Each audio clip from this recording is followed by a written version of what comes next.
Pro kabaddi ವೀಕ್ಷಣೆಗೆ ಅಂತ ಹೇಳಿ ಹೋಗ್ತಾ ಇದ್ದಂತಹ ದಂಪತಿಗೆ ಬಿಎಂಟಿಸಿ ಬಸ್ ಡಿಕ್ಕಿ ಹೊಡೆದ ಪರಿಣಾಮವಾಗಿ ಬೈಕ್ ದಂಪತಿಗೆ ಡಿಕ್ಕಿ ಹೊಡೆದಿರುವಂಥದ್ದು. ಪ್ರೋ ಕಬಡ್ಡಿಗೆ ಅಂತ ಹೇಳಿ ಹೋಗ್ತಾ ಇದ್ದಂತಹ ದಂಪತಿಯವರು ಹೆಲ್ಮೆಟ್ ಧರಿಸಿದ್ರು, ಬಸ್ ಚಕ್ರ ಹರಿದು ಗೃಹಿಣಿ ಸೀಮಾ ಅನ್ನೋರು ಸಾವನ್ನಪ್ಪಿದ್ದಾರೆ. ದುರದೃಷ್ಟಕರ ಸಿಂಗಸಂದ್ರದಲ್ಲಿ ವಾಸವಾಗಿದ್ದಂತಹ ಸೀಮಾ ದಂಪತಿ ಪತ್ನಿ ಸಾವನ್ನಪ್ಪಿದ್ದಾರೆ. ಪತಿ ಮತ್ತು ಮಗು ಬಚಾವಾಗಿದೆ. ಕಳೆದ 2.5 ವರ್ಷದ ಹಿಂದೆ ಅಷ್ಟೇ ಇವರು ವಿವಾಹವಾಗಿದ್ರು. ಪ್ರೋ ಕಬಡ್ಡಿ ಹಿನ್ನೆಲೆಯಲ್ಲಿ ಟಿಕೆಟ್ ತಂದಿದ್ದು ಪತಿ ಗುರುಮೂರ್ತಿ ಅಂತ ಹೇಳಿ. ಹೀಗಾಗಿ ಮಗು ಜೊತೆ ಬೈಕ್ನಲ್ಲಿ ತೆರಳ್ತಾ ಇದ್ರು ದಂಪತಿ ಪ್ರೋ ಕಬಡ್ಡಿಯನ್ನು ನೋಡೋದಕ್ಕೆ ಅಂತ ಹೇಳಿ. ಈ ವೇಳೆ ಮಡಿವಾಳ ಫ್ಲೈಓವರ್ ಬಳಿ ಬಿಎಂಟಿಸಿ ಬಸ್ ಡಿಕ್ಕಿ ಹೊಡೆದಿದೆ. ಬಲಭಾಗದಿಂದ ಬಂದಂತಹ ಬಸ್ ಬೈಕಿಗೆ ಡಿಕ್ಕಿ ಹೊಡೆದ ಪರಿಣಾಮವಾಗಿ ಸೀಮಾ ಅನ್ನೋರು ಸ್ಥಳದಲ್ಲೇ ಮೃತಪಟ್ಟಿದ್ದಾರೆ.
ನಿನ್ನೆ ಘಟನೆ ಆಗಕ್ಕಿಂತ ಮುಂಚೆ ಅದು ಚನ್ನಸಂದ್ರದಿಂದ ಬರಬೇಕಾದ್ರೆ ಆ ರೂಟಲ್ಲಿ 3-4 ಕಡೆ ಆ ಥರ ಆಗ್ತಿದ್ದಂತೆ. ಅವರು ಅಷ್ಟು ರ್ಯಾಶ್ ಡ್ರೈವಿಂಗ್ ಮಾಡ್ತಿದ್ರಂತೆ ಆ ಡ್ರೈವರು.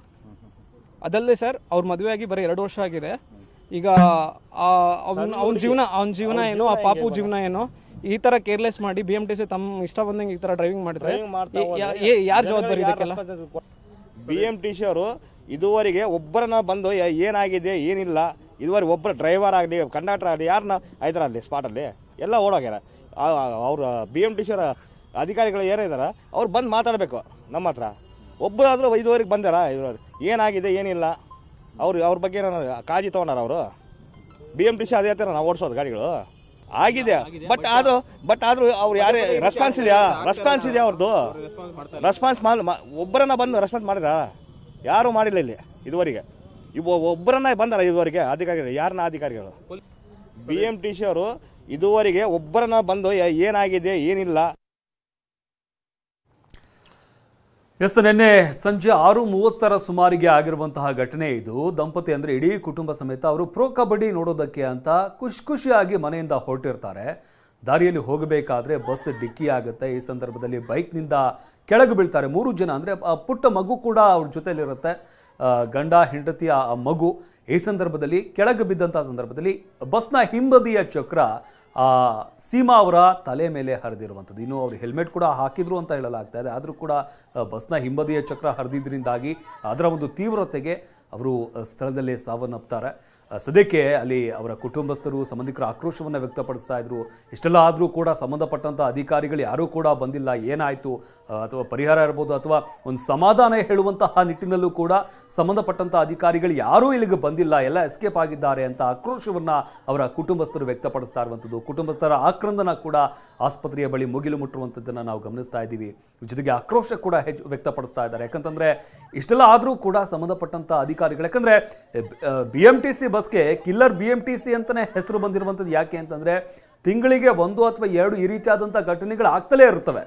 ಬಟ್ ಕ್ರಮ ಯಾವ ರೀತಿಯಾಗಿ ಆಗ್ತಾ ಇದೆ, ಪರಿಹಾರ ಯಾವ ರೀತಿಯಾಗಿ ಸಿಗ್ತಾ ಇದೆ, ಇದು ಸಾಕಷ್ಟು ಪ್ರಶ್ನೆಗಳಿರುವಂಥದ್ದು. ಈ ಹಿನ್ನೆಲೆಯಲ್ಲಿ ಕಠಿಣ ಕ್ರಮಗಳು ಆಗಲಿಲ್ಲ ಅಂತಂದ್ರೆ ಪದೇ ಪದೇ ಈ ರೀತಿಯಾದಂಥ ಘಟನೆಗಳು ಆಗುತ್ತಾ ಅನ್ನೋ ಒಂದು ಪ್ರಶ್ನೆ ಕೂಡ ಸದ್ಯಕ್ಕೆ ಮೂಡ್ತಾ ಇರುವಂಥದ್ದು. ಈ ಹಿನ್ನೆಲೆಯಲ್ಲಿ ಕುಟುಂಬಸ್ಥರು ಕೂಡ ಅದೇ ವಿಚಾರವನ್ನ ಹೇಳ್ತಾ ಇದ್ದಾರೆ. ಯಾವೊಬ್ಬ ಸಂಬಂಧಪಟ್ಟ ಅಧಿಕಾರಿಗಳು ಇಲ್ಲಿಗೆ ಬಂದಿಲ್ಲ, ನಮಗೆ ಸಮಾಧಾನ ಹೇಳುವಂಥದ್ದಾಗ್ಲಿ ಅಥವಾ ಏನಾಯ್ತು ಅಂತ ವಿಚಾರಿಸುವಂಥದ್ದಾಗ್ಲಿ ಯಾರೂ ಕೂಡ ಮಾಡ್ತಾ ಇಲ್ಲ ಅಂತ ಆಕ್ರೋಶವನ್ನ ಕುಟುಂಬಸ್ಥರು ವ್ಯಕ್ತಪಡಿಸ್ತಾ ಇದ್ದಾರೆ.